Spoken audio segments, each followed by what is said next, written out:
Thank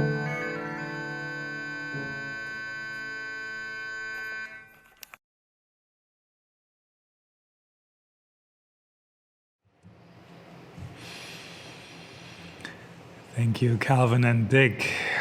Welcome to the Unitarian Universalist Church of Concord's all-online worship service. My name is Michael Leuchtenberger, and I get to serve as the senior minister of this wonderful congregation. Thank you for joining us this morning. We are an inclusive church where we support each other on our own and our shared spiritual journeys. We celebrate a diversity of lifestyle and religious beliefs. We embrace the beauty within each of us, yet also acknowledge the imperfections that make us so human. In other words, we are so glad you're here and we welcome everyone, and I'm just happy that you can be here with me, even at a distance, despite the need to remain physically apart. I'm especially happy to welcome first-time and returning visitors. If you're a visitor, we hope that you will find us a community eager to welcome you and yet respectful of the path that has brought you here this morning. For a complete listing of church events and news, please click the link on the bottom of our homepage so you can request a copy of our e-bulletin, the weekly e-bulletin, or a copy of Parish Notes, our monthly newsletter. You can also find us on Facebook, of course, and we have a YouTube channel where a number of the elements of each service are posted each week. All right, now please rise in body or spirit, wherever you are this morning, for our song of welcome, number 1008 in our teal hymnals, When Our Heart is in a Holy Place.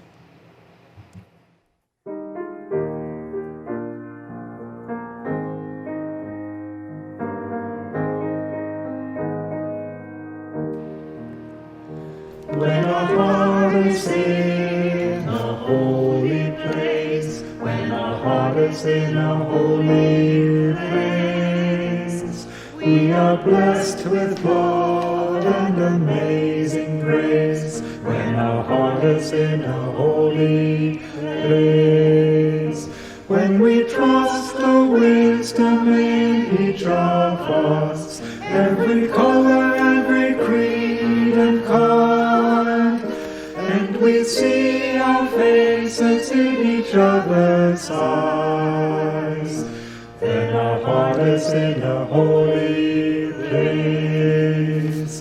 When our heart is in a holy place, when our heart is in a holy place, we are blessed with love and amazing grace. When our heart is in a holy place, when we tell our story from deep inside, and we listen with a loving mind, and we hear our voices in each other's words, then our heart is in a holy place.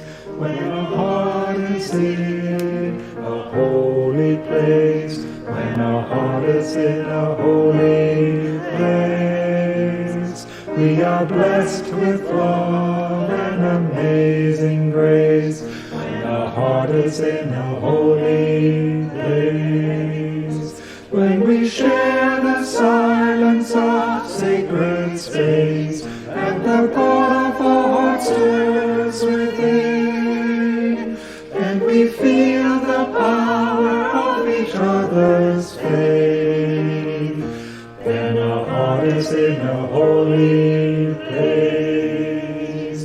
When our heart is in a holy place, when our heart is in a holy place, we are blessed with love and amazing grace. When our heart is in a holy place, when our heart is in a holy place.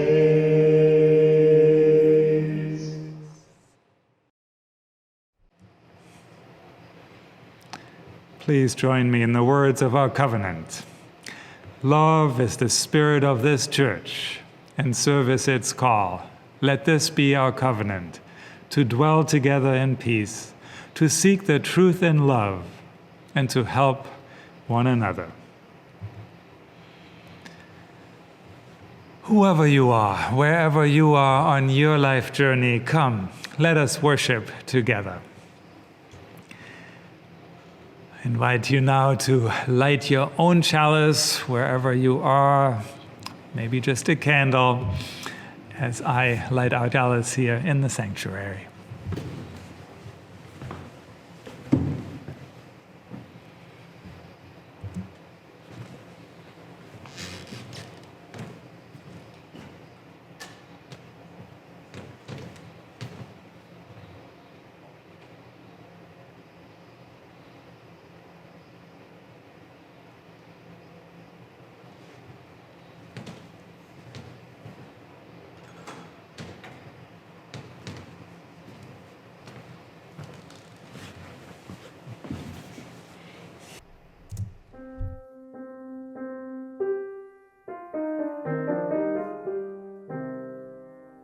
Rise up, O flame, by the high light glowing, show to us beauty, vision, and joy.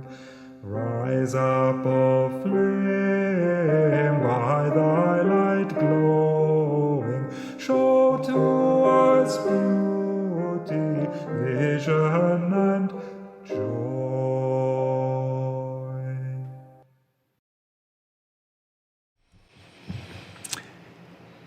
Did you notice those amazing flowers behind me? Once again, Susan and Ken Kerber provided them. Thank you so much. And I love the frog that's holding the yellow flowers here. Thank you, Susan, for bringing that in, adding just a little touch of something a whole lot more than survival. Our opening thoughts come from Pedro Sandin, who is a member here in the congregation, and he wrote these words, I believe fairly recently here. He sent them to me. It feels like the end is nigh, doesn't it? Like the earth has had enough of the daily, intimate violence inflicted on her. Like she's ready to spew the poison we have sown on her skin and in her bowels, like we've looted her mineral blood to the end of patience. It feels like the orbit of time passes again by the dense blackness of death worship. Like a centripetal dark force threatens to swallow compassion, empathy, and tenderness. And the goose steps of hatred parade once again under the light of noon. I look into my grandchildren's unclouded eyes, and trust looks back at me. Curiosity, joy, innocence look back at me, vast and ineffable. My heart weighs on my chest like a brittle stone as I wonder if we have canceled their future.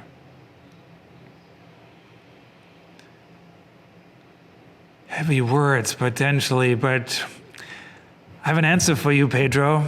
The answer comes in the form of a beautiful, beautiful video put together by our friends down in New York, the First Congregational Society of Brooklyn.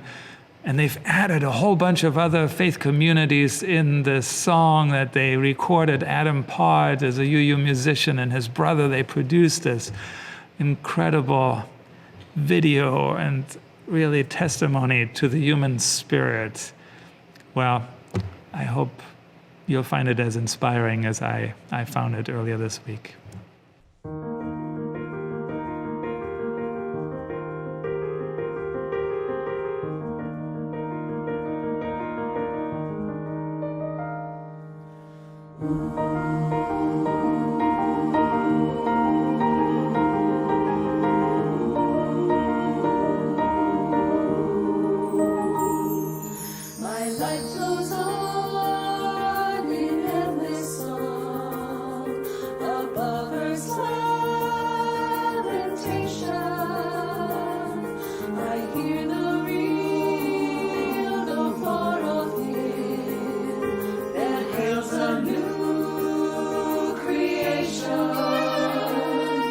No storm can shake my inmost calm, while to that rock I'm clinging, since love prevails in heaven and earth.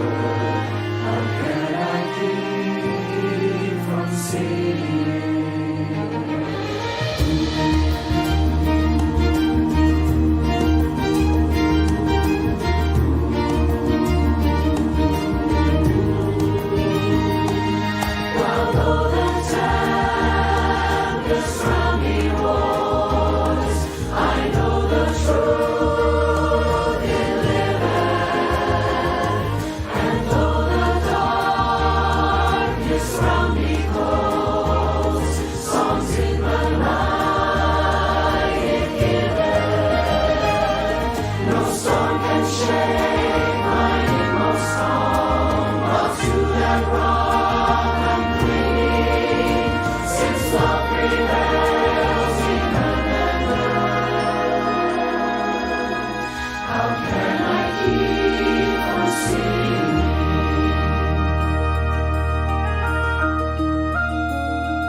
Well, I certainly needed some tissue there.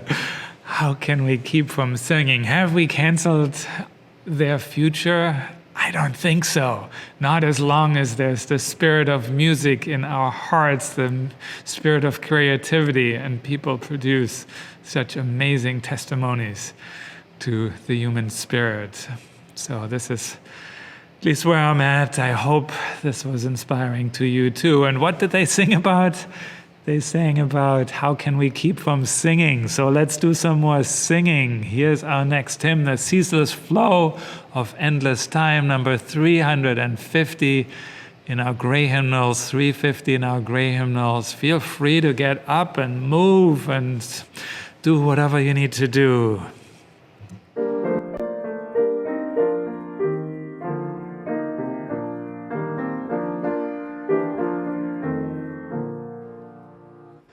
The ceaseless flow of endless time, no one can check or stay.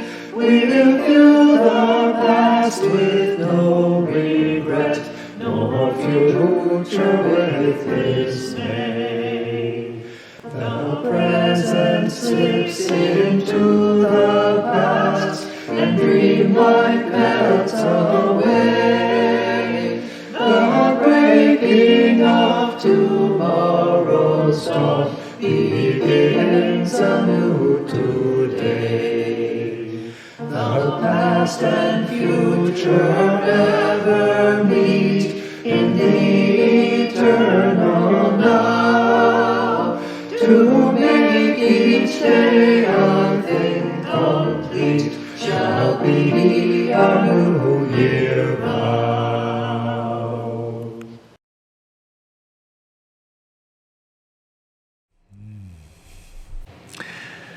Thank you to all the choir members who helped me sing this morning. Of course, not live, so I asked them to record it ahead of time, but it's a real joy to be joined by some additional voices. And I imagine you at home appreciate it too, not just hearing my own voice here every morning, every Sunday morning. Now it's time for all ages, a timeless story. Well, maybe without too much more introduction, here it comes. Mindful Monkey, Happy Panda. One late afternoon, as Monkey was walking home from a long day at school, Monkey came across Panda sitting serenely in a thicket of bamboo. "You always seem so happy and peaceful," said Monkey. "Yes, you could say that," said Happy Panda with a little smile. "What do you do to be so happy and peaceful?" "I walk, I work, I read, I eat, I play and I rest." "But I walk, I work, I read, I eat, I play and I rest too. But I'm not so happy," said Monkey. "That seems true," said Happy Panda as he looked at Monkey. "So, Monkey, what do you think about when you do those things?" "Well," said Monkey, "when I walk, I also think about doing chores. When I do chores, I also think about reading. When I read, I also think about eating. When I eat, I also think about playing. When I play, I also think about resting. When I rest, I also think about walking." "Ah," said Happy Panda, "your monkey mind jumps from one thing to another, always to somewhere other than here, to something other than what you're doing right now." "Well, of course it does," said Monkey. "Isn't that what everyone's mind does?" "Well," said Happy Panda, "when I walk, I'm just walking. When I work, I'm just working. When I read, I'm just reading. When I eat, I'm just eating. When I play, I'm just playing. And when I rest, I'm just resting."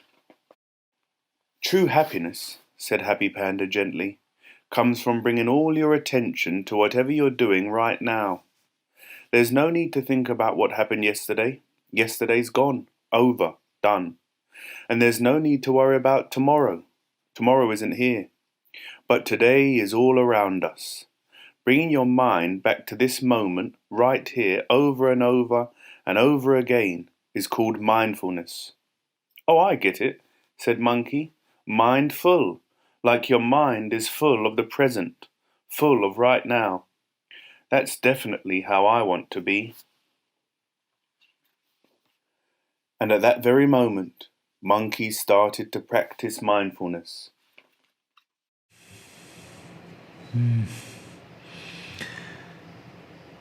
I feel like I should listen to that story every morning, just to be reminded how important it is to be right here, right now, not yet to worry about all the things that I will need to pay attention to a little later in the day, or to worry about what had been the day before.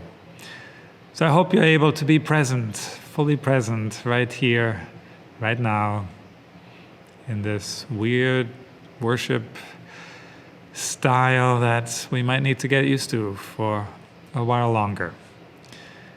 One of the things I like about singing is that it, at least for me, pulls me into the present moment. So I invite us to sing once again from our gray hymnal, number 398, to see the world in a grain of sand.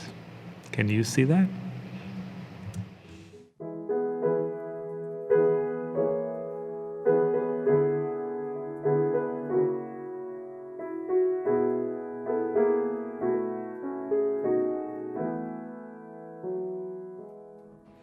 To see the world in a grain of sand, and a heaven in a wild flower, hold infinity in the palm of your hand, and eternity in an eye.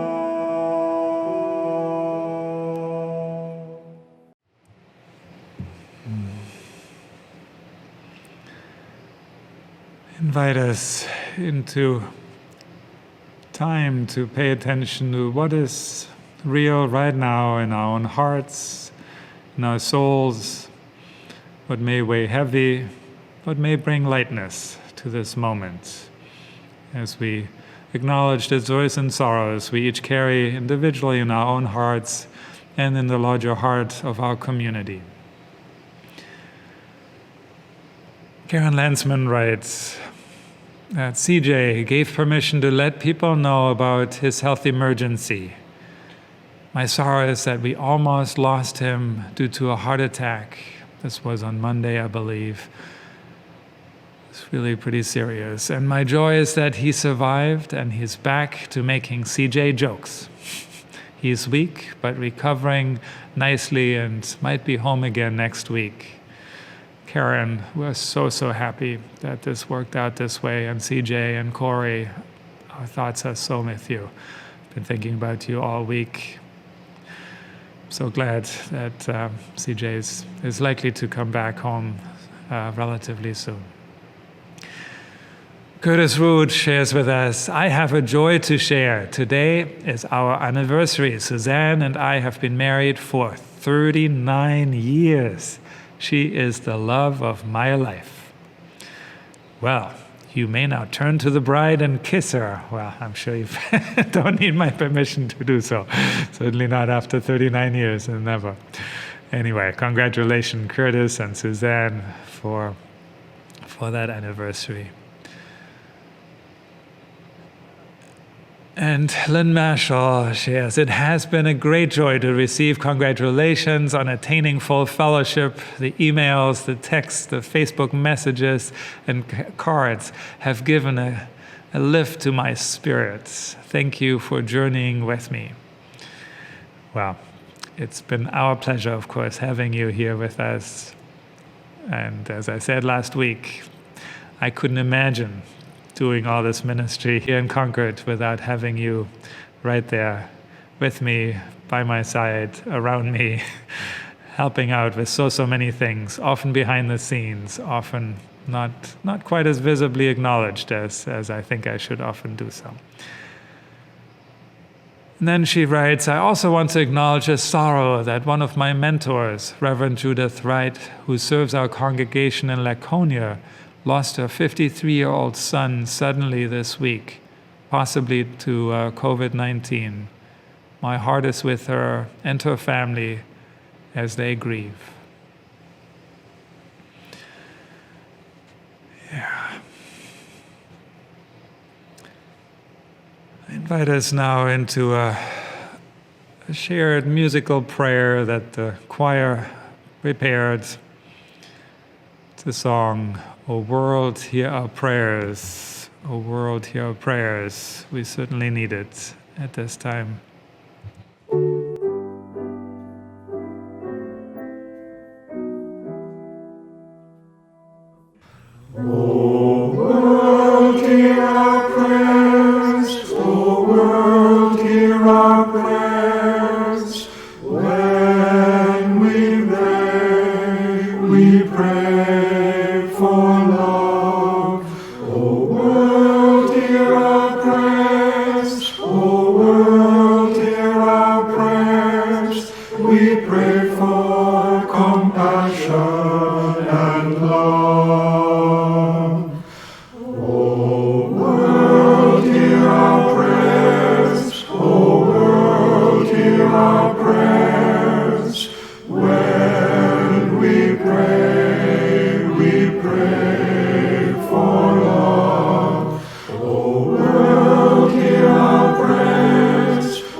May it indeed be so, and amen.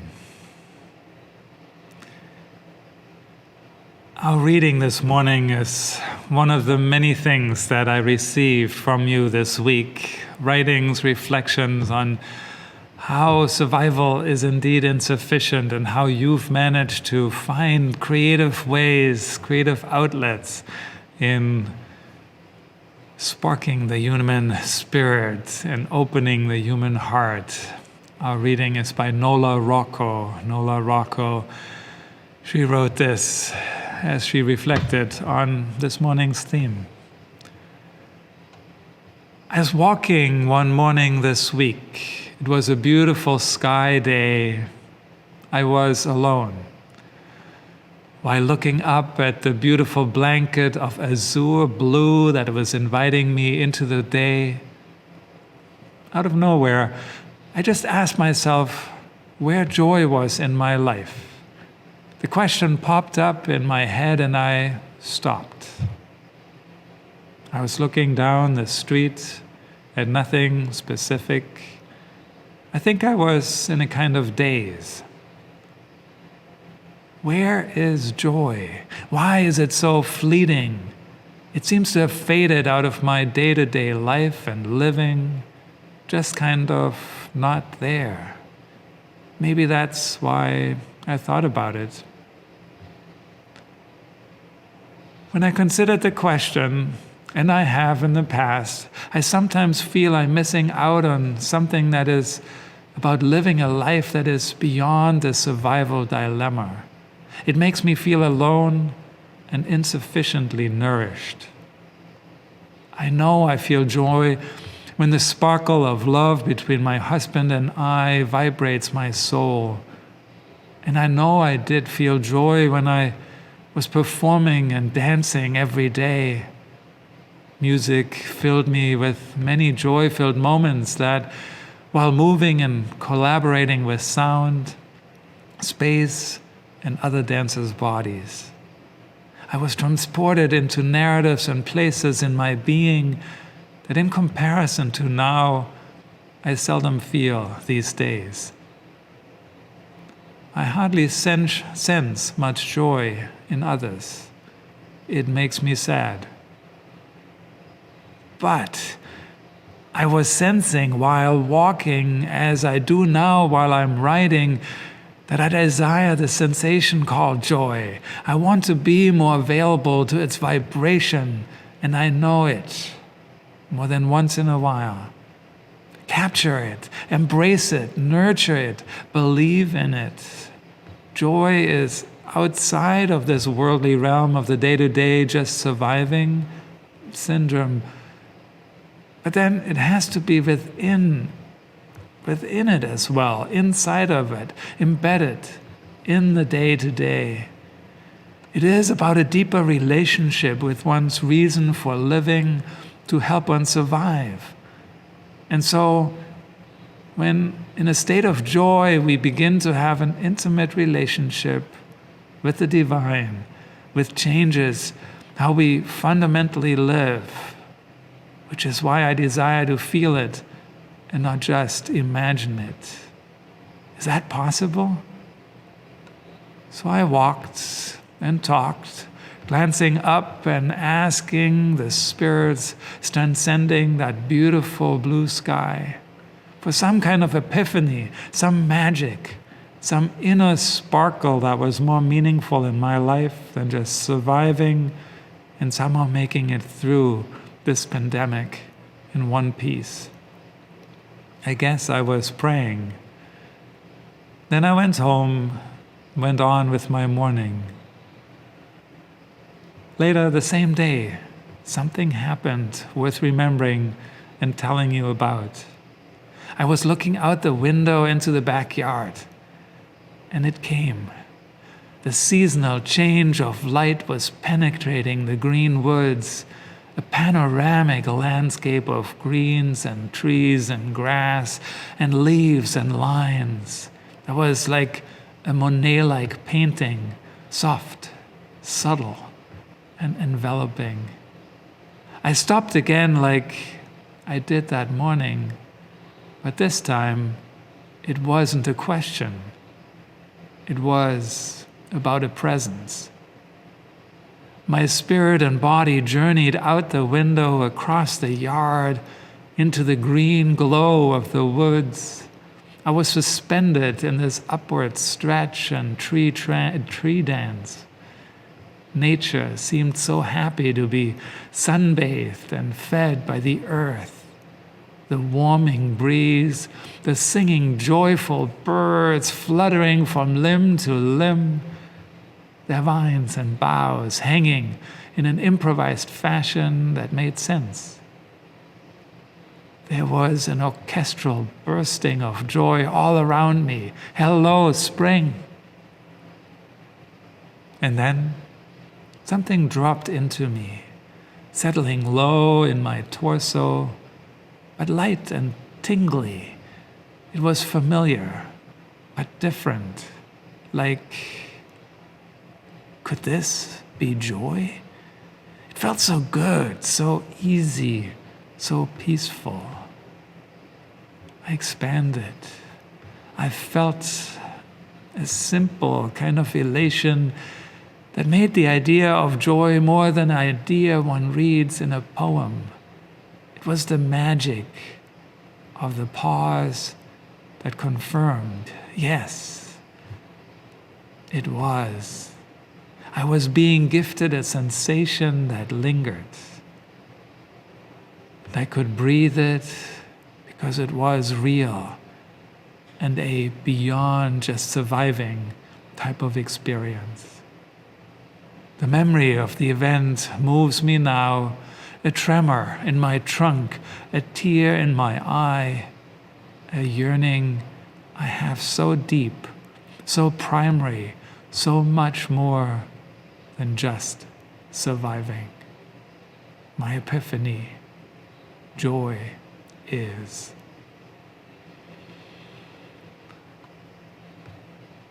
Wow, Nola. What a perfect way to bring this moment alive that you experienced. I wish I had memorized this story poem, as I called it in my response to you. I don't know whether there's such a lyrical form or not, but I loved it. Thank you so much. And it reminded me of a song that an a cappella group used to sing, I was a part of, that Karen and I started in the Twin Cities. We sang Blue Skies.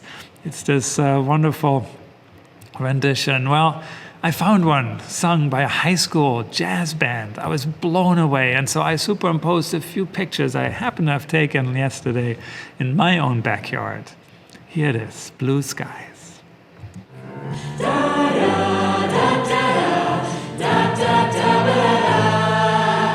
Blue skies smiling at me, nothing but blue skies do I see. Bluebirds singing a song, nothing but bluebirds all day long. Never saw the sun shining so bright, never saw things going so right. Noticing the days hurrying by, when you're in love, why how they fly? Oh, blue days, all of them gone, nothing but blue skies from now on.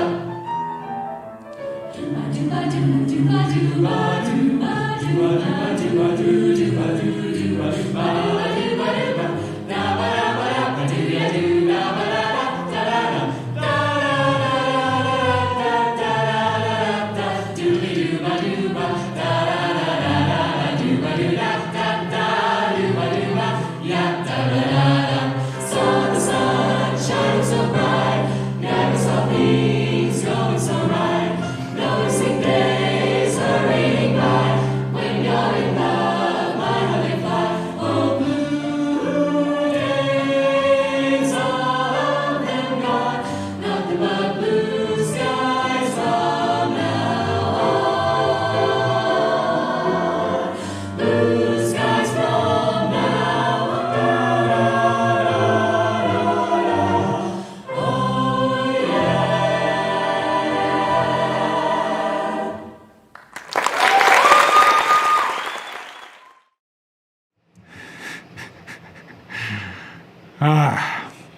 I feel that captured the spirit of your reflections fairly well.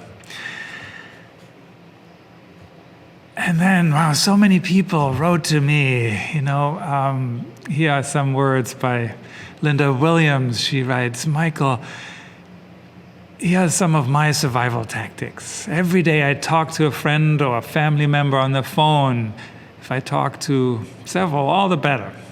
Gardening feeds my soul. I'm so lucky to live on a large piece of land with infinite gardening projects. It feels so good to be outside, to hear the birds, and to be in touch with the earth.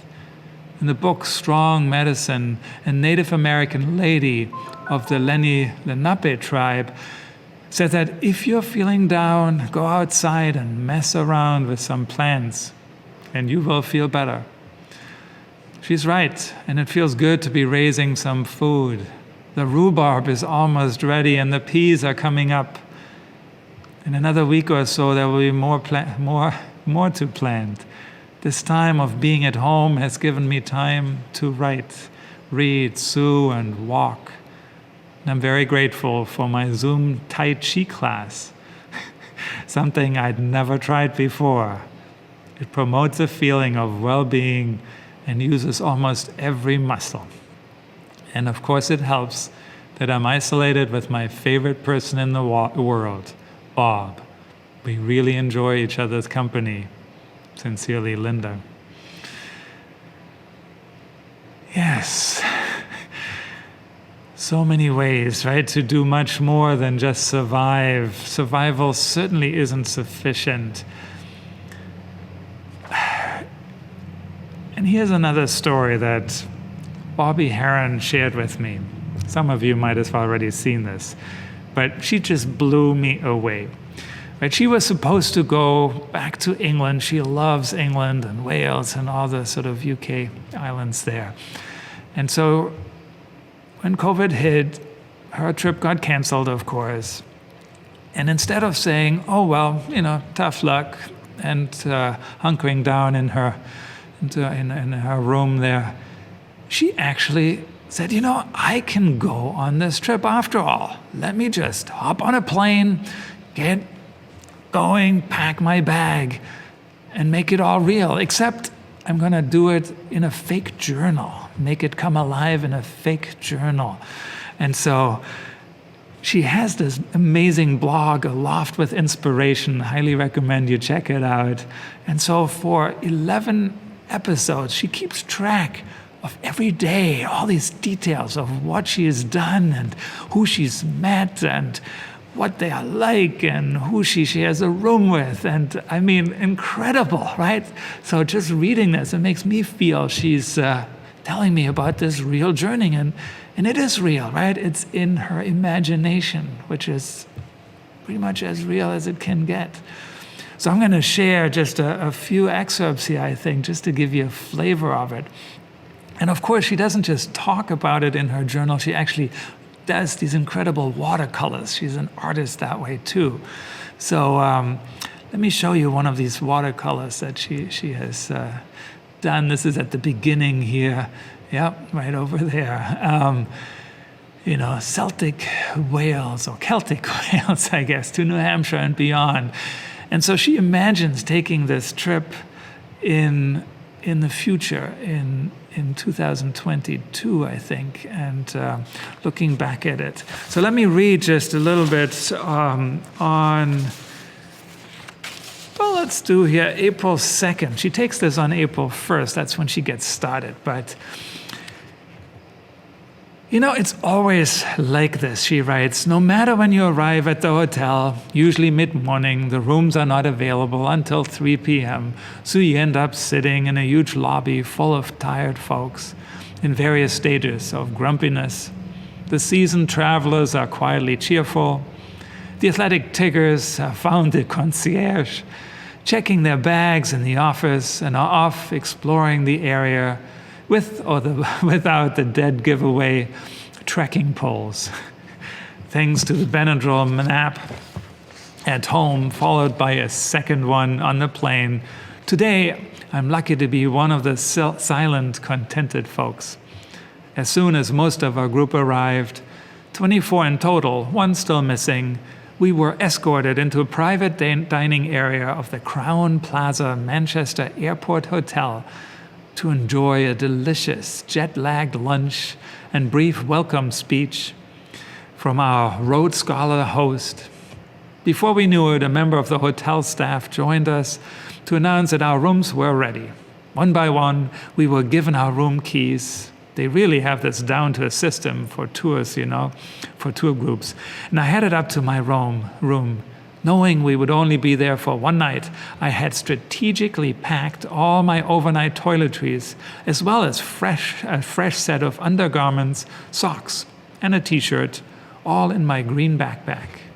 No need to open my real suitcase at all until tomorrow, when we arrive at our first real hotel. We'll be there for 4 nights. Then I will totally unpack. An easy thing to do when you're using packing cubes, as I do. 5 o'clock, and we meet up again for more detailed group orientation, as well as instructions all around, followed by dinner. During dessert, about 7 p.m., our final group member arrived, tired but smiling, and we all cheered. Alan Davies, my soon-to-be roommate, is from Maine and had been forced to take a later flight due to traffic in the Callahan Tunnel in Boston, followed by a mix-up at the TSA screening at Logan.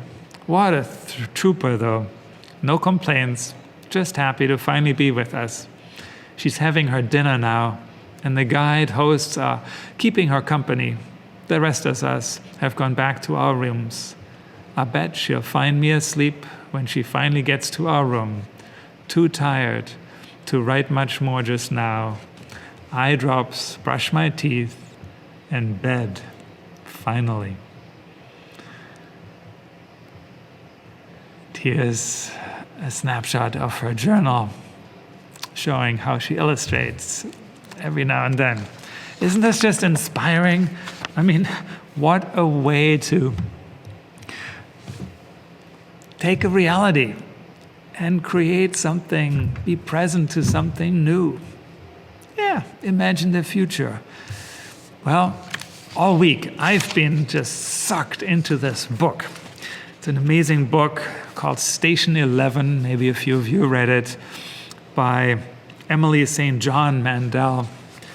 Let me remove these pictures here for a moment. Emily St. John Mandel. And it's a story about a time not too different from our own. A pandemic hits. And this pandemic is even more vicious than our own. A large percentage of the population is just wiped out. And then this story by swine flu, it's called the Georgia flu. It hits really fast, within 24 hours, a lot of people die. And then it fast forward 20 years into the future. And then keeps going back and forth. And what's so fascinating is that you get a glimpse into how the world might evolve, right? This is all imaginary already, of course. But after this significant and incredibly life-altering moment in civilization where, in this scenario at least, everything sort of collapses. It's called the collapse. Electricity goes down, roads, airplanes, the internet, telephones, nothing is alive anymore, no communication. So people have to make do in these small units, in these small groups, surviving on whatever they find, on the leftovers from this previous era. And what's interesting is what the author chooses to highlight anyway, and it brings joy to my life, is that right there in this rubble of a society, the main character, one of the main characters, is a musician and an actress who is part of this traveling band, an orchestra, the traveling orchestra in a Shakespearean company. They debated at first, what sort of theater should they play? And then as they tried out different things, they realized Shakespeare really spoke to this. And in part it speaks because Shakespeare came out of, or was a reaction to a pandemic in his time. He didn't personally experience it, but he was impacted by it. And so a lot of these timeless themes come alive. And people, while struggling with survival of a very hard kind and all this loss 20 years later, they're just inspired by the music of Beethoven and Mozart and others that survived, instruments, violins and oboes and clarinets. They come together, they stay together, they travel together, they provide company for each other. And they go from town to town. The way nowadays, of course, we just click on a screen, right, and pull it up. Beautiful music, beautiful YouTube videos, beautiful theater. And so I was then reminded by the author pulling us back into these moments as the pandemic hits. She traces a few of the main characters, in the week before, the days before, the hours before, everything changed. The stuff they were obsessed with and cared about and worried about. And it's such a beautiful reminder that so much of what I'm obsessed with, I am worried about in this grander scheme, 20 years hence after some major catastrophe, may just not be a priority, may just not be something worth worrying about. And instead, what is it that really brings the soul alive, brings my heart alive, brings the communities alive? And we know this, of course. It's not quantity of life. It's not, as long a life as possible. I know it's easy for me to say that, or it used to be easy for me to say, I guess, well, I'd rather have 60 years of quality life than, 85 or 90 or 100 years of extended life, but just sort of at a low level of quality, of course. So I'm reminded by, when I was in college, I studied environmental studies, and my moniker for that was always quality of life studies. I was always more obsessed with what is quality of life. So for a decade and a half, I pursued that, right, in the environmental field. And then I transitioned over into ministry. And for some people, it feels like a big jump, but for me, it never was much of a jump, because basically ministry is quality of life studies, right? It's quality of life exploration. It's quality of life. It's survival is insufficient.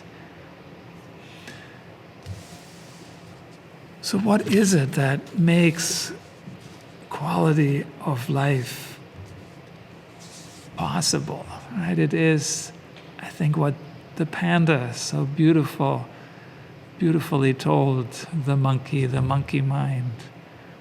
It is to pause and not obsess with what just happened in the past. It's to pause and notice right now. That flower behind me, yes. That frog that smiles at me so beautifully.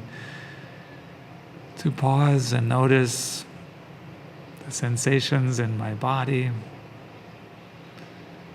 To not think ahead of, what's coming next? What do I need to think about after the service is over, after this worship is over?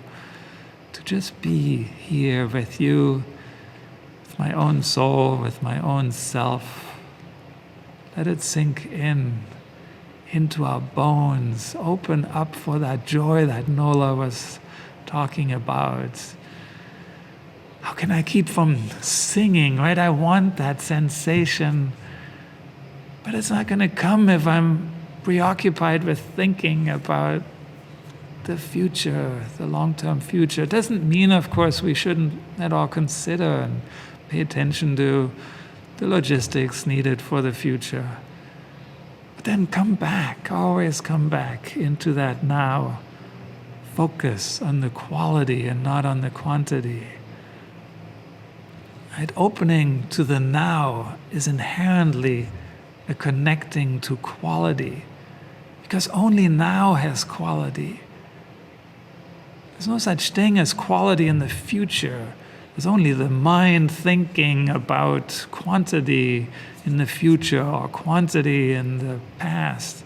That's the mind talking to us. But a presence, being fully here now, that's the only place where quality can actually show up.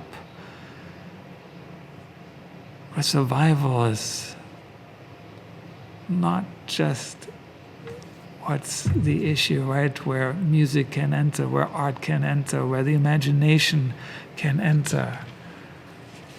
where the connection can enter, where the noticing, that joy that comes with planting your own food, that comes with storytelling, that comes with the rituals that bring you into the now, the lighting of a chalice.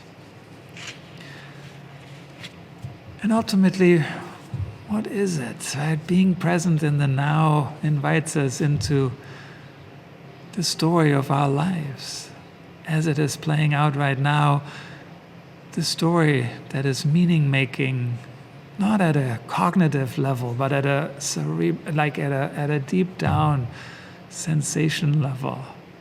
The meaning-making, the sense-making, that sense of how do we feel right now, and how do we fit, how do I fit into the larger scheme of life?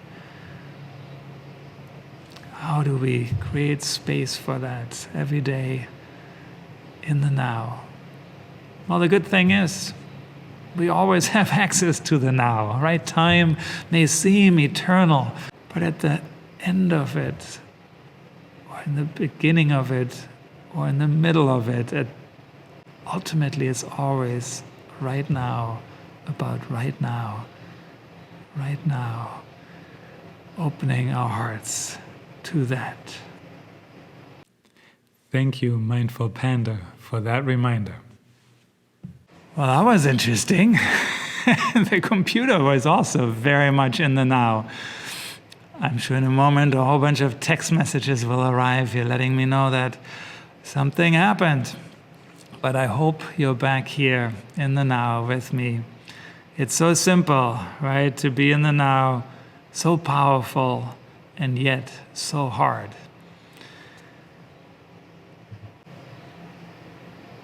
So last week, incredible. Community plate raised $1,247 for the crisis center, and then it was doubled by the match by Marion and Rob Fleischman matching that. So for a total of $2,500 just about, we're able to transfer to the crisis center at this time. Thank you all for your incredible generosity. Today's offering will support our church's outreach offerings.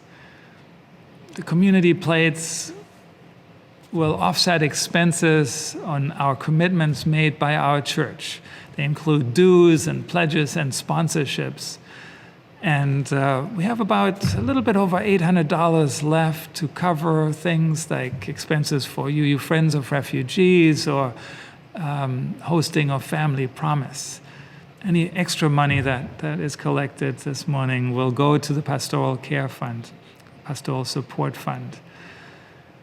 And the goal here is to raise that money today so that the next 4 weeks we can really focus on COVID-19 related outreach opportunities. So I invite you to be as generous as you can be.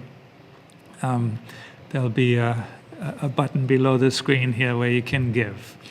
And for our offering music this morning, there's another way to go beyond survival, which is to create your own music. And Daniel, my oldest son, had given me a gift for my birthday last October. And he said, you know, Dad, I know what matters to you more than things is doing something, and especially doing something at church.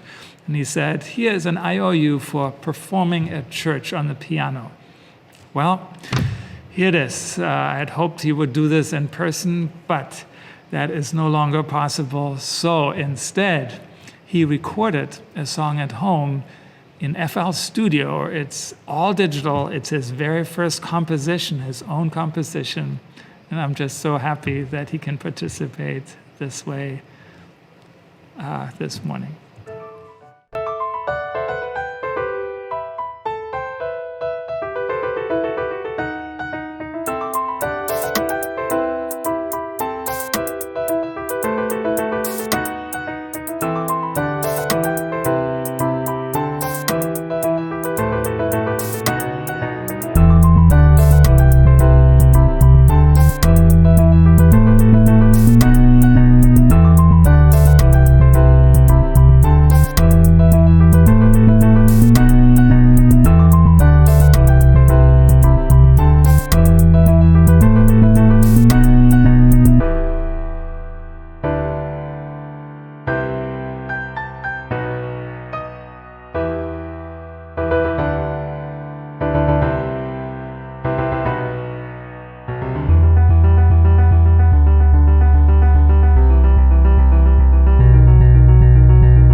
May we be transformed by our giving. May the world be transformed by our gifts, whether there be financial or through music or through love.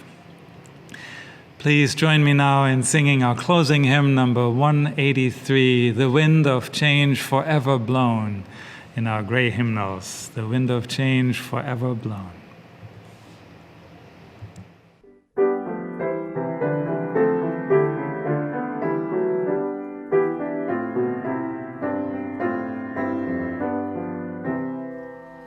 The wind of change forever blown across the tumult of our way. Tomorrow's unborn griefs depose the sorrows of our yesterday. Dream yields to dream, strife follows strife, and death unweaves the webs of life.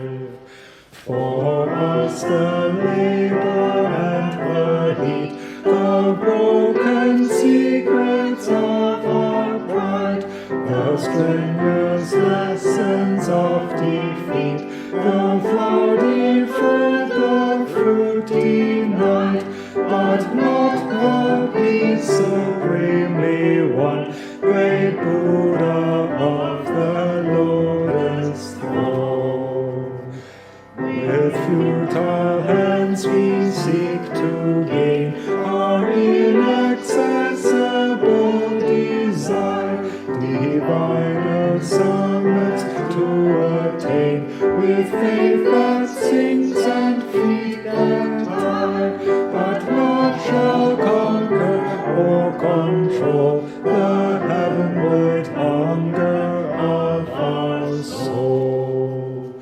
The end elusive and afar still lures us with its beckoning flight, and our immortal moments are possession of the infinite. How shall we reach the great unknown nirvana of your lotus throne?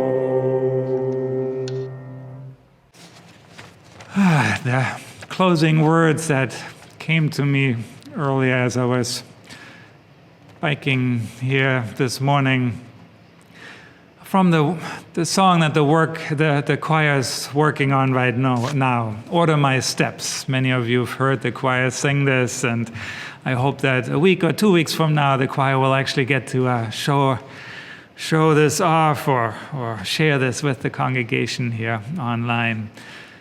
But the lines that tend to stick there with me are, humbly I ask thee, teach me your will. While you are working, help me be still. Yes, help me be still. Teach me to find that presence, that connection to the now. And then it goes on,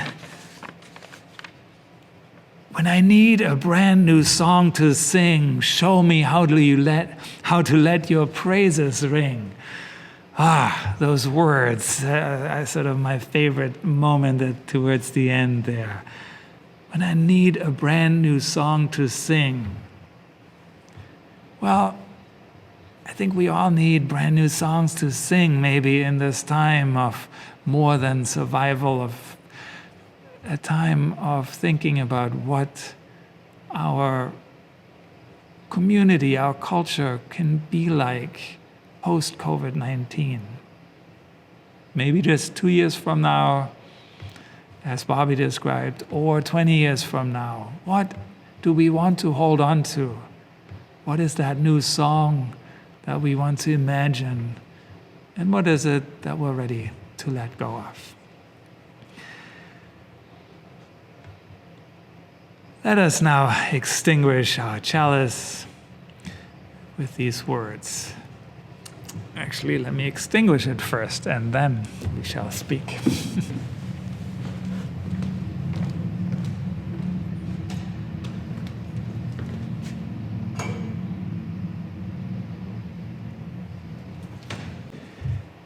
We extinguish this flame, but not the light of this faith we share, the warmth of community, or the fire of commitment. These we carry in our hearts until we are together again. Please join me now in singing our Unison Benediction.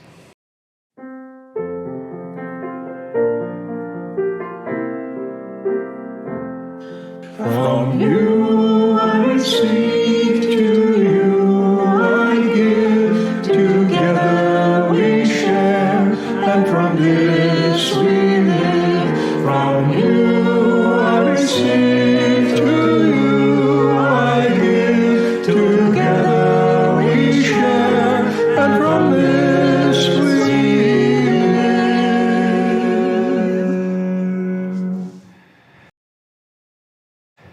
Let us go in peace and let our service continue.